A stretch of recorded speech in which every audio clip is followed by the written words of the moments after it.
Pada suatu hari Rasulullah SAW ditemui oleh malaikat Jibril. Rasul pun bertanya, "Ada apa wahai Jibril?" Jibril menjawab, "Wahai Muhammad, sesungguhnya hari ini Allah Subhanahu wa Ta'ala sedang mengobarkan nyala api neraka, dan seluruh para malaikat amat ketakutan. Mereka tidak tahu harus bagaimana.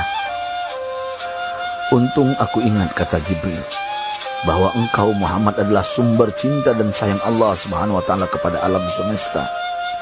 Dengan alasan itu aku kesini, bertabaruk mengambil berkah dengan cinta Allah kepada dirimu, ya Rasulullah, ya Muhammad." Rasulullah terdiam beberapa saat, kemudian bertanya lagi, "Wahai Jibril, ceritakan padaku bagaimana neraka itu sesungguhnya." Jibril menjawab, "Wahai Muhammad, neraka itu bagaikan lubang-lubang yang terdiri dari 7 tingkat. Jarak antara satu lubang dengan yang lain ialah perjalanan 70 tahun. Lubang paling bawah adalah lubang yang paling panas." Nabi SAW meneruskan pertanyaannya, "Lalu siapakah penghuni lubang-lubang neraka itu, wahai Jibril? Sampaikan kepadaku, Jibril." Jibril menjawab, "Lubang yang paling bawah diciptakan untuk orang-orang munafik. Lubang yang berikutnya untuk penyembah berhala, lalu untuk penyembah bintang dan matahari." Jibril terus menerangkan penghuni tingkatan neraka hingga lubang yang kelima, tempat umat Yahudi, dan yang keenam dihuni oleh umat Nasrani. Setelah menjelaskan penghuni 6 tingkatan neraka, Jibril diam cukup lama. Rasulullah SAW penasaran dan bertanya kepada Jibril, "Wahai Jibril, siapakah penghuni neraka yang ke-7?" Jibril diam saja tidak menjawab. Rasulullah SAW mengulangi pertanyaannya, tapi Jibril tetap diam. Rasulullah tambah penasaran dan mendesak Jibril agar dijawab pertanyaannya. Akhirnya Jibril pun berkata, "Umatmu, wahai Muhammad, mereka itu para pelaku dosa besar di kalangan umatmu, yang dimana sampai mereka mati belum sempat bertaubat."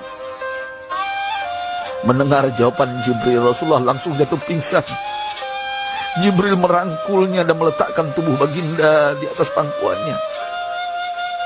Tak berapa lama Rasulullah SAW sadar dan langsung menangis bersimbah air mata dengan terisak-isak. Rasulullah mempertegas pertanyaannya, "Wahai Jibril, apakah benar ada di antara umatku yang masuk neraka?"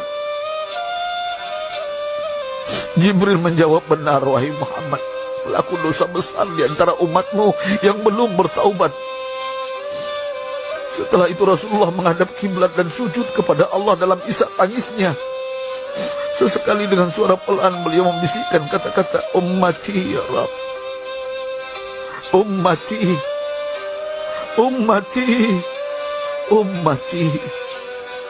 Beliau SAW tidak mengangkat kepalanya dalam keadaan seperti itu selama 3 hari 3 malam, kecuali setiap Bilal bin Rabah mengumandangkan azan, barulah beliau bangkit untuk menjadi imam, dan setelah itu kembali sujud lagi. Pada hari ketiga Abu Bakar menyadari hal ini, beliau mengetuk pintu Rasulullah dan mengucapkan salam 3 kali, namun tidak terdengar jawaban.